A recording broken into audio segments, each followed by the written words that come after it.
The question is whether I have been denied health insurance or health coverage. Yes, I have, a few times. I lost my job in 2009, and after about 18 months my COBRA expired. And of course, in the meantime of COBRA expiring, Congress had cut the unemployment benefits. So my resources were dwindling down and my credit was going straight to you know where. Anyway, so I was looking into having my own insurance, which I had had before because I'd been self-employed before. So I checked out Blue Cross Blue Shield and some other carriers, and for the first time in my life, conditions that I've had all my life, which are otherwise not life-threatening, caused me to be denied. So I had a pre-existing condition that, although minor, for the first time, caused me to not get insurance. So I looked into, there were a couple of pre-existing plans. One was federal, one was state. So I looked into the South Carolina's pre-existing plan, which they got because they didn't want to, they were balking at the federal Obamacare thing. When I called to find out how much the South Carolina's pre-existing condition plan was, they said it was over $900 a month, and that's just for me. I said, you gotta be kidding me. I said, who in the world, how many people do you have signed up for that? And the girl I talked to said, not very many. She said it was less than 2,000. Alright, so I looked into the federal PCIP, the pre-existing plan. And it was about $387 a month, and I took that. But after about 6 months, I got to where I couldn't afford that because I still hadn't been able to find a job. I had nothing coming in, and I had to drop the pre-existing condition plan. Okay, so now I'm a cash patient. I moved to Myrtle Beach after I sold a house that I'd been living in, my sister and I, in Lancaster, and I didn't have a doctor, so I was going to go sign up with a doctor. I had a doctor in Fort Mill. He was wonderful. In Mount Pleasant, in Myrtle Beach, it was difficult because I have a couple of conditions that require controlled substances, which I'm very compliant, and there apparently is some history in Myrtle Beach of doctors dispensing controlled substances improperly. Everyone who needs them is held to some degree of scrutiny as though everyone is using controlled substances illicitly. I'm not. So every time I went to the doctor, they wanted to subject me to $500 worth of testing, which I had to pay for, and there were tests that I already had done. I'm fine. And then, of course, couldn't get the medicines to treat my ADHD and things like that. Anyway, it was horrible. The medical scene in Myrtle Beach is, I'm sorry to say, is quite bad. It's kind of a joke. So then I came back to Charleston. I own a house in Mount Pleasant, and I had it listed, and it came off the market, so I moved back here. I still don't have any money. So I go to try to get some help, and I couldn't afford to go to the doctor. And I went to this clinic that is staffed by students at the Medical University of South Carolina and supervised by MUSC doctors. After 4 hours waiting one evening, I got in and I saw the students and explained what I needed, and they said, I think we'll have to refer you to the MUSC, the internal medicine clinic, for that. I said, well, okay. So they went out and they got the doctor, Dr. Simpson, and he came in and he said, no one at MUSC will help you. Well, I said, well, what am I going to do?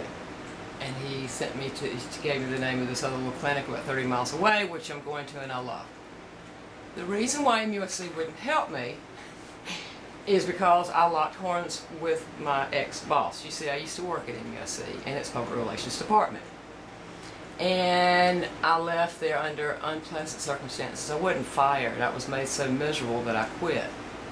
And after I quit, I blew the whistle on my boss. the director of public relations, who was making my life a living hell.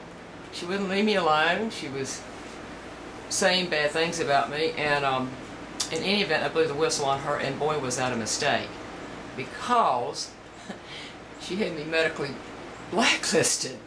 I'd been going to all the doctors at MUSC, all my records, everything was there, and here I go to the clinic or whatever, and I told no one at MUSC will see me. This woman was not afraid to exert her authority, and she put the word out, do not treat Mary Helen. In a related matter, MUSC developed a computer database called Practice Partners under a federal contract. And this computer database, this patient information database, Practice Partners, I think now is run by McKesson as a partner or whatever.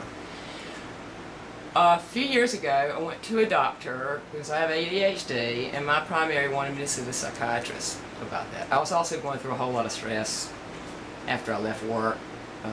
And anyhow, after sitting down next to Dr. Fermo, he was looking at the computer, and he stopped and he looked at me and he said, "Do you only see MUSC doctors?" And I said, "Yeah." He said, "Don't do that anymore." I said, "Why not?" He said, "Well, because people who aren't authorized to look at this information can't." I said, "Why would anybody want to do a thing like that?" He said, "I'll put it this way. If you work at MUSC and you happen to make your boss mad, then she can go in there and look at your information and use it against you." He insisted that I find out and get a copy of the records to see proof that my boss had indeed gone into my medical records. My boss, of course, isn't a doctor, or not a medical doctor. Juxtaposed, later she would use information about my ADHD or whatever to tell potential employers that I was unstable and things like that. This all because I blew the whistle on her. And so the moral of that story is that Practice Partners is a database, and I think if you're going to work for a state-supported hospital, that basically this database is now shared throughout all of the state medical system in South Carolina, and as a matter of fact, it's a national system. Not that that's a problem, it's just that it does expose people to an additional layer of scrutiny, whether that, when you go to the doctor, you shouldn't be scrutinized, but it could be used and accessed by people who have no business getting that information. And I personally am concerned about Big Brother drawing conclusions on certain conditions, and for example, the stress that I had and probably some depression stemmed from losing my mother, my very sick brother, losing my job, a broken personal relationship. I mean, every reason in the world why any normal person would experience stress.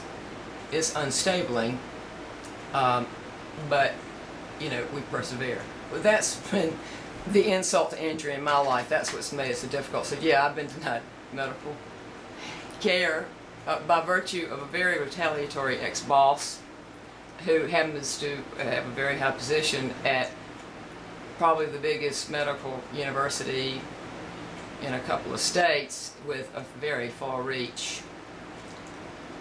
And I've been stung by an abuse of my medical information, and I have tried to get help, and I have not gotten far. So that's my experience, and I would like to think that mine's a worst case scenario, and I certainly hope nobody else experiences this. So, signing off from Mount Pleasant, South Carolina, it's Mary Helen Yarborough. Thank you.